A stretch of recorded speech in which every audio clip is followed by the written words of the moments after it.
When hard times happen, leaders step forward and the paperwork is done later. We used to have leaders that would just get in the trucks and go. All this equipment already exists. Everything in the military, the supply, the logistics, the fuel, they already exist. And within that 42-hour, 48-hour window, units like the 82nd Airborne are designed to go within 24 and 48 hours anywhere. They have everything that is needed to save these people, and that's what I've been talking about all this time. The assets exist, the money exists. I've proven to it over and over and over again with documents and videos. And the doublespeak has got to end. Listen to what this lady has to say. It's truly powerful and emotional, and it really asks a lot of questions. And I'm picking up donations so I can help my community. I'm also gathering donations so we can send it to Western North Carolina or East Kentucky or East Tennessee, wherever this need is. Now, for when I found out the devastation, because I did not find out until 3-4 days ago when we got power. When I found out the devastation, I immediately got on my phone and I got to work trying to network to people that are in need. And the thing is the news is not showing the devastation. This is biblical catastrophe. This is devastation unlike anyone has seen. The topography is different than Katrina. This is not flat land. This is mountains where people get stuck and they cannot get out. There are fucking thousands of bodies. Thousands. And if you don't want to believe me, hey, we actually have a good source now. Hold, please. Definitely go watch this interview. General Flynn is an amazing military mind. He breaks it down to the best that you could possibly break it down in 20 minutes. What the fuck are we supposed to do other than politicize it when the government isn't coming to help us? And I say us because I'm Appalachian. And again, if you don't know what that's about, then you're not going to know until you see it. Because when one of us hurts, we're all hurting. And there's millions hurting right now. Because it's going from Florida to fucking Tennessee. And from the beginning, when I found out, I was like, why aren't they sending in the military? They send the fucking military to blow the shit out of another country and then send them back. Yeah, it's crazy, the devastation from Florida all the way to Tennessee and even all the way over to Tampa. I mean, they got flooded during this last one and they're about to get flooded again. And the wall of water is just going to be insane. Again, to clean it up and triage people and save fucking other people with our money. It's ours. We pay these fucks to keep doing this. That's our money. Ours. And our fucking people are dying under the hills. They didn't send the Air Force. They're not dropping in aid. They're not dropping in supplies. How fucking simple is it to pick up cases of water, pallets of water, and drop it in via helicopter? We have military members that are angry. And if you're not fucking angry as to why our government isn't using our fucking money to clean up our shit, you should be asking yourself why. And for the bitch that I saw talking about Suntown Downs, you should maybe visit here because we are some of the most open-armed people you will ever see in your life, and that's why they're digging each other out from under the fucking hills.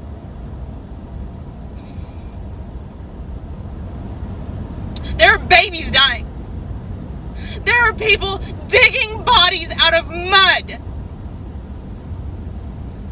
There are people that have nothing and are giving everything. Well, our fucking military can't do shit about it because our goddamn establishment won't allow it. Oh, but it's cool. We can send $157 million fucking dollars to Lebanon along with troops. To what?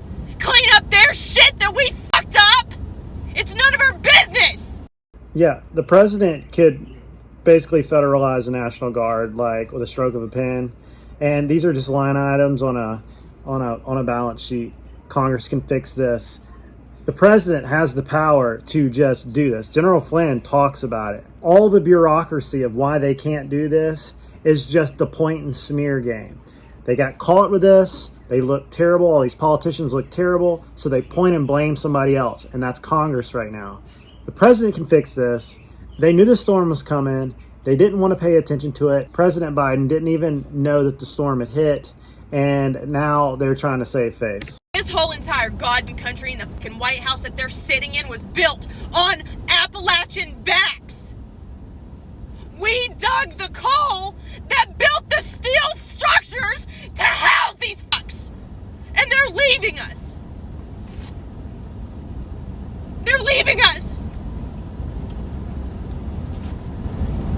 Don't politicize it, you motherfuckers. It's already politicized when they're not coming for us. The civilians are. The fucking Cajun Navy is. The Samaritan's purse is. FEMA's going to set up, oh, we'll give you $750 that can't even get you through 4 days when you lost everything. And the fucking feds are taking up all the goddamn hotel rooms instead of paying for people to stay there that have nothing. And 40-degree weather's coming. Freezes are coming. And nobody has shit. If you're not angry, you need to ask yourself why. You need to ask yourself why. It's going to be getting cold in the mountains very soon. And I do not want the people of Tennessee, North Carolina, Georgia, all those hurt from Hurricane Helene to be forgotten. I want to make sure that their stories were documented. Okay guys, here's the update. October 7th, Monday, October 7th, we're here at Black Mountain, North Carolina. We started our day in Mitchell County. The Ledger emergency meeting management was ran by the county manager. He opened the meeting after that by telling us that they have extensive wastewater issues there. And the reason they have that is because during the storm, the entire water treatment, sewage treatment plant floated downriver. So that's a serious problem that they're dealing with. We learned that there's a potential for floods here still. And within the last day, North Toe River, I want to say, in the Red Hill area, there was 100 bodies pulled out, approximately, or spotted. Busting my ass, dude. And this fucking storm that now is coming from my home, and the last one almost got it. Fuck, can you ever, I lost a childhood home once already. Can you catch a fucking break? Fuck. Woo! Finally just fucking hit me, man.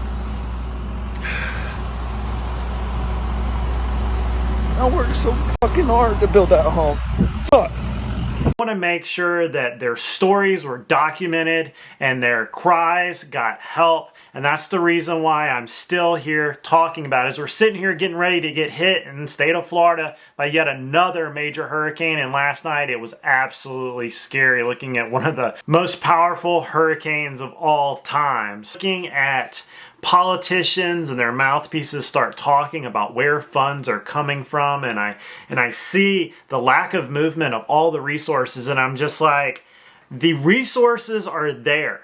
They're there, and the president with a stroke of a pen can reallocate these funds anywhere they want to go. Remember during the cough how fast they got money to bear in places? And I've pointed out in numerous videos that this is the map of the interstates. These are the military bases on interstates. They were put on interstates, and interstates were created between them on purpose to bring the full weight and power of the United States Army anywhere north, south, east, west in the United States and as fast as possible. This does not take a general to bring this to light. A low-level young officer like I was saw enough about the military to understand the logistics and how it worked. And to watch soldiers and airmen and everybody take leave of their own to go and help the victims. I mean, it was amazing watching the vets and all the young soldiers just flock into these mountains and start using their training to help those in need. It was amazing. It was amazing to watch all the aid workers go, and it was amazing to watch all the local sheriff's departments and the local authorities get out there and do what they were supposed to do.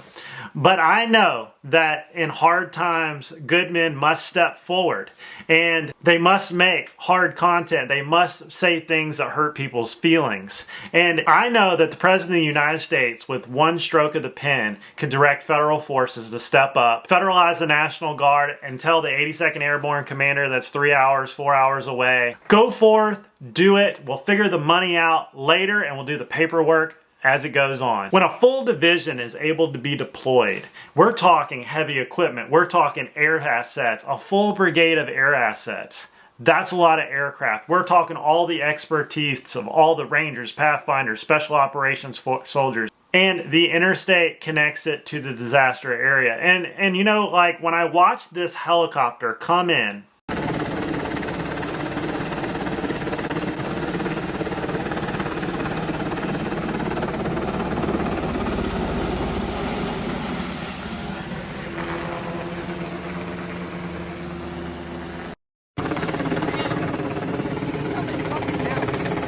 I'm not sure what exactly was going on. I saw all the aid get blown away and I was like, you know, there's no way they could do that on purpose, could they? I mean, it has a transponder on the aircraft. We would know who did that. And I would hope that whatever commanding general, whatever government employee that saw that transponder come down on that aid would know what exactly was going on. But if it is truly a problem with landing area, why didn't somebody just roll out there with some deck cord and move some trees? Make another landing zone. And I know the tarmac looked like it was full. It looked like there was not a lot of room, and maybe the helicopter pilot was in distress or needed to land and he just couldn't find a spot. But I also know that anybody that's ever been on an airstrip knows when you have loose projectiles everywhere, that's a no-no.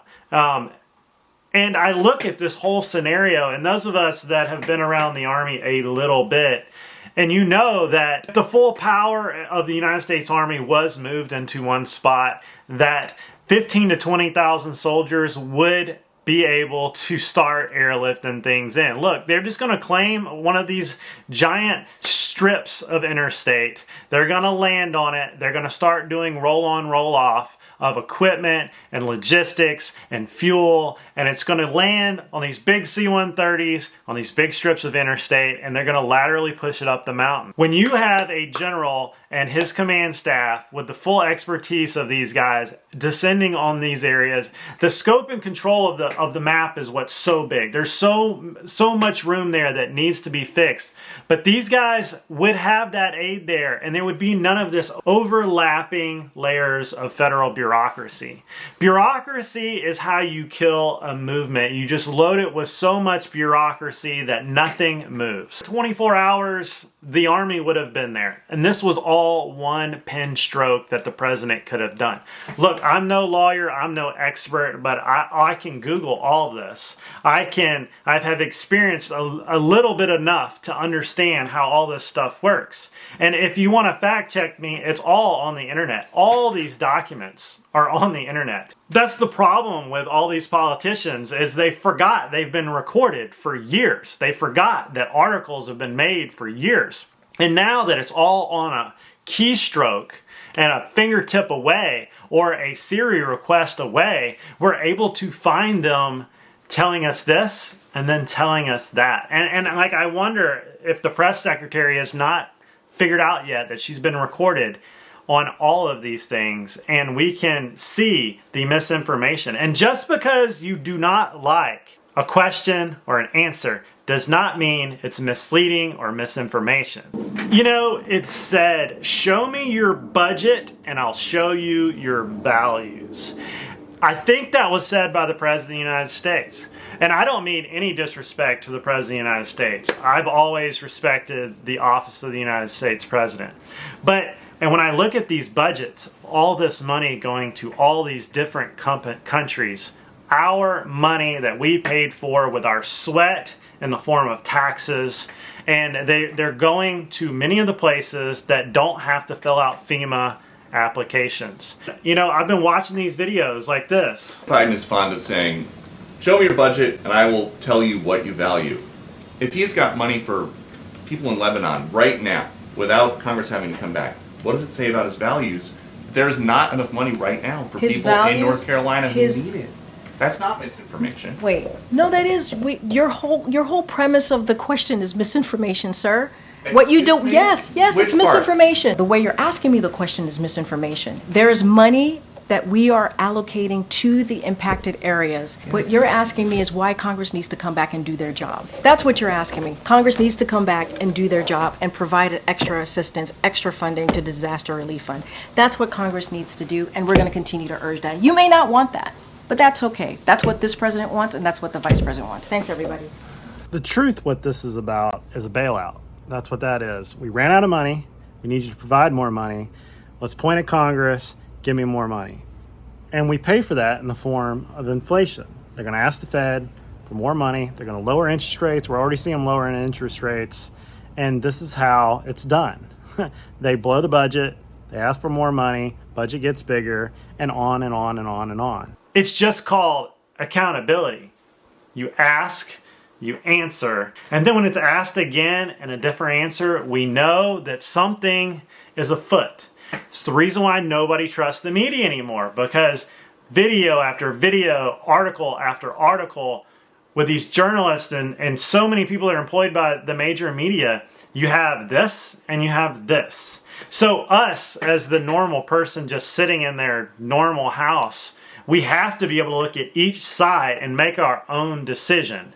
And if it wasn't for exposing these type of videos that are out there on X and floating around, we wouldn't be able to show like all these problems. And on many of these properties, are they going to be able to be built back?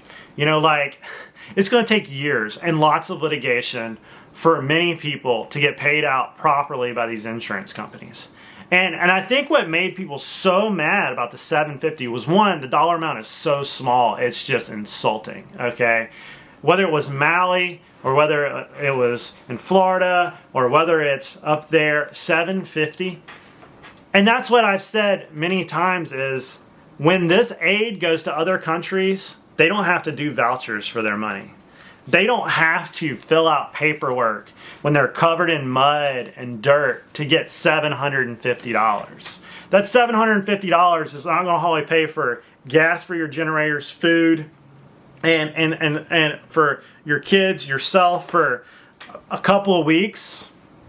And then you got mortgages that are due that on houses that are gone. You got taxes due on houses that are gone. You've got all these expenses to try to save your life and financially. It's just baffling how disrespectful the $750 is. You know, like when they show up to other countries, like when they showed up in the war in Iraq with pallets of cash, $100 bills, just throwing them like this, like, it's just insulting, in my opinion. And you know, General Flynn did a very good video. I think it came out about the time of my first video or around there, and I just watched it a few minutes ago, and he broke down the power of the U.S. Army to fix these situations very, very detail-oriented. As much as you can in a 20 to 30-minute video. All these things are very complex, and it's not an easy answer on all of it. But as I stare at Hurricane Milton coming into Florida is go through this again, and there's a fuel crisis. Everybody decided, they were told to get on the interstate and go, but there's a fuel crisis of all the cars moving, and how do we resupply fuel? The Army had a situation for this when we were running missions in Iraq. Like, I ran one of the fuel farms in northern Iraq, and we saw how to distribute fuel here and there. It's number of cars on the road, amount of time on operation, how many miles are they going to be going, how much do they hold, times X, and we know about how much we need to have in distribution. How much does each service station hold? And I just wonder why nobody ever does these numbers. And I'm sure FEMA, I would hope that FEMA and all the emergency management personnel out there have run the numbers on how many service stations are out there, how many gallons of fuel are in it, what are the probabilities of refueling all these cars on the interstate if they get stuck in the hurricane and they run out of gas, or if a few hundred run out of gas and clog up the interstate for the rest of them. And I hope that there's recovery personnel out there able to pull them off the interstate as these things happen. But when a hurricane steps in, that is a whole nother question. You know, I heard the stories of pilots out there running their own planes for free to help all these people, and it was amazing to hear the stories of them landing on side of mountains, of them, you know, putting their bush planes down like in the most random places. It was amazing. But to think that there was not some type of voucher immediately instituted for these aircraft owners, these personnel, to have fuel. I would think that if you could say, hey, turn in your gas receipts and the federal government will reimburse you because we did not have enough aircraft in the region to facilitate rescue missions, that their fuel would at least be comped, you know, like maybe even their maintenance. I just makes me wonder about all this stuff is why is there a fuel problem? I watched a story of where this couple was stuck on the side of a mountain, and there was a mudslide going on, and the ground was given away, and his wife was taken off in the helicopter, and they came back to get him, and the sheriff threatened to arrest him, the pilot, if he brought back the man. And I'm just like, in what world is that okay? And then they said, well, he didn't have the training, but the next day they allowed him to go back and start running missions again. And I'm like, he got that far, didn't he? You know, one thing about rednecks, and I don't mean redneck in a bad way, but when you ask them to help, they will find a way. These guys were getting up mountains in the most amazing ways, their ATVs and their Jeeps and their four-wheelers, and they were getting the job done. And to see some of the emergency personnel be like, I don't know you, man. I don't know. You look like you know what you're doing, but we can't let you do that. We can't let you go save somebody because you might endanger yourself. If that man is willing to go up that mountain and save some people, let him go. Really makes me think about that day at Uvalad when those kids were hurt in that school and the sheriff's department kept those dads from going in that building. Look, if I would have been in that parking lot, me and 5 dads that were a vet would have stacked up on that door with our own guns, and we would have gone in there and we would have fixed the situation. 2 of us might have gone down, but you know what? My little boy would be safe.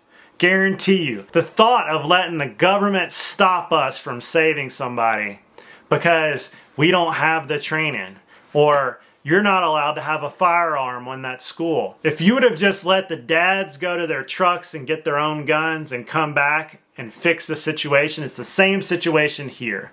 Let the locals go up that mountain and save somebody if you're not gonna do it. That's what really fires me up about this. Same way here in Florida when we had our hurricanes. It was us cutting ourselves out.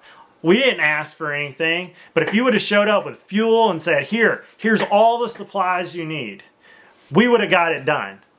Hey, we can't drive it, but you can go, right?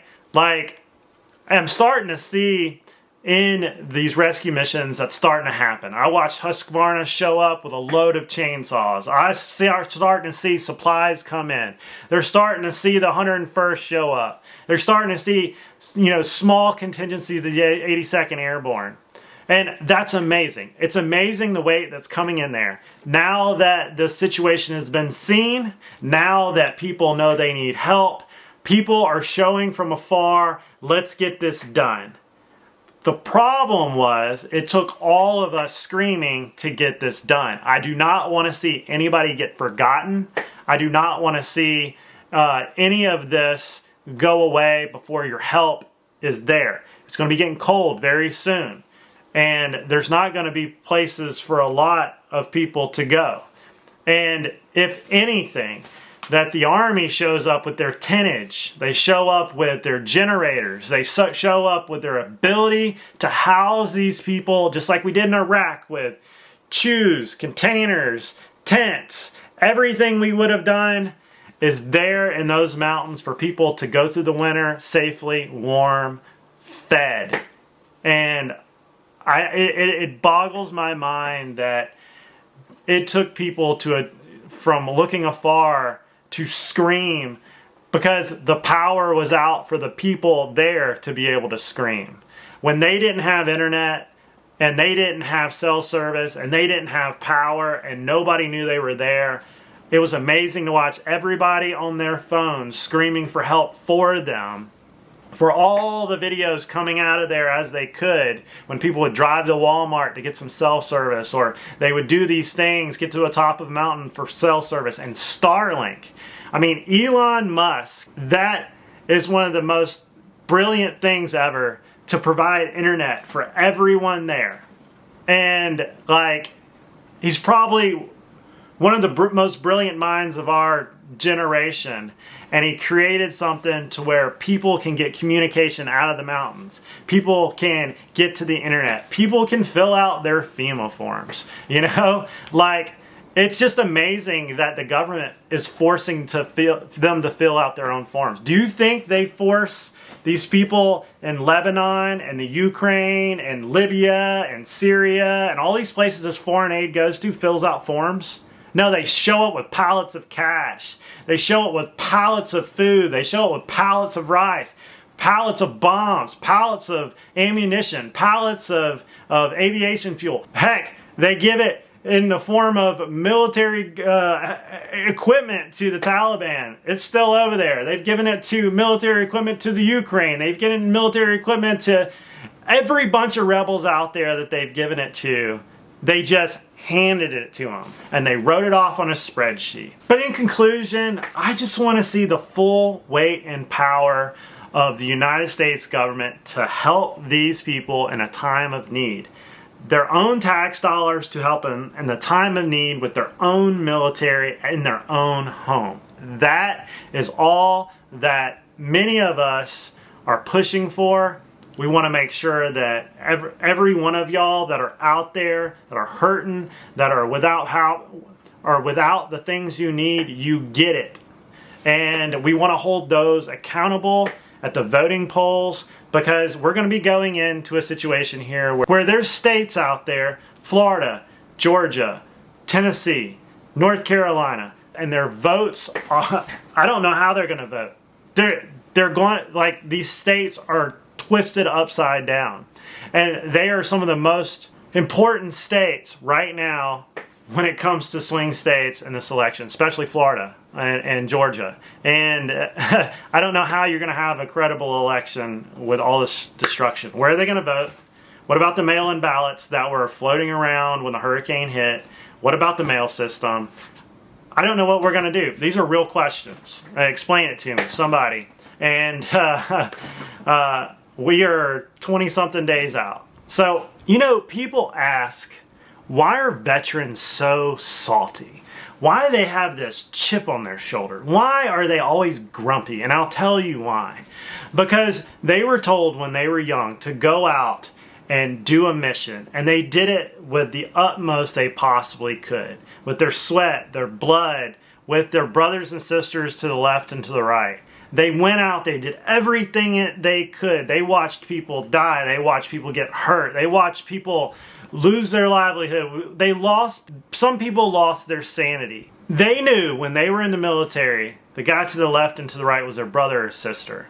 They had no doubt that that person had their back, whether it was in a combat zone, when they were dirty, when they were tired, when they haven't bathed in a week. And then for them to come home after all that blood, sweat, and tears, loss of youth over there, that they had been misinformed, labeled, lied to. You did all those things to watch the flag fall and for everybody to pull you out of there, and then for the talking heads to get up there and talk about how you didn't do a good job, and then for the politicians just to forget about it. And then for the money spent and the fraud, waste, and abuse and all the things that just, you wonder, what was it good for? And that's why they're salty. They feel neglected, used, and abused. And I don't know, comment down below if I'm right on this, I'm wrong on this. They're still patriotic. And out of all the rhetoric that we can, scream at the internet, we're still the most patriotic, willing to get on that truck again and go forth and meet the enemy. that we don't dislike the government. We're the most patriotic person for the government. We just want it to be run correctly. We want to be proud of it. We want to hold things accountable. We want people to vote and be proud to be an American. That's what veterans want. They just want it to be the way it was when they raised their right hand and they went and they marched off to battle. When they were in the best shape of their life, when they were around their brothers and sisters, that's what they want. They want that feeling, be proud. Proud. Not for dishonesty and seeing your own U.S. citizens, your own fellow citizens being neglected on the side of a mountain. When you have the ability to get in a helicopter and get out there and help some people. That's the problem. And all I want is for you to Google the things that I've pointed out, to do your own research, to go and vote, register to vote. And if you watch this after the elections, well, just be proud to be an American, and when they're in need, hold those in office, those in power accountable to go to help these people that need the aid. Just hold people accountable. That's all everybody's asking. They're not asking for some crazy help. We just want who we elected in office to pay attention to it, and not until everybody's pitching a fit. I look at this next hurricane, and now they're paying attention. They know they can't get away with forgetting about people. They're getting their photo ops to show everybody they're there. This is not a left and a right thing. I want the left and the right and everybody in the middle to talk to each other and have discord, not point each other as you're misinformation and you're not. I just want everybody to figure it out, to talk about it. Used to, we could sit at the kitchen table and argue over politics. Now, for some reason, we can't do that anymore. We're American first. Let's be that. And let's just figure it out. Not have to scream at politicians to go back to Capitol Hill to fix something. Or to the president to come out and issue a statement.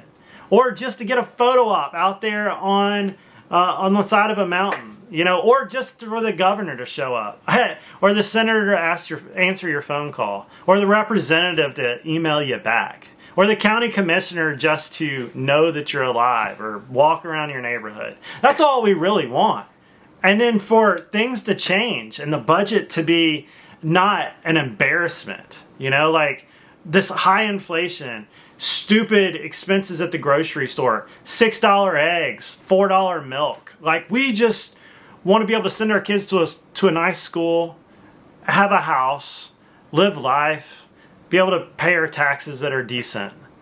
That's all we really want. But that's all I really got. Comment down below. Let me know your thoughts. Argue with me, debate with me, do everything you want. It's a free country, free speech. This is the courtyard, this is the foyer. I'm no expert at any of this, I'm just giving you my opinion. I'll see you guys in the next video.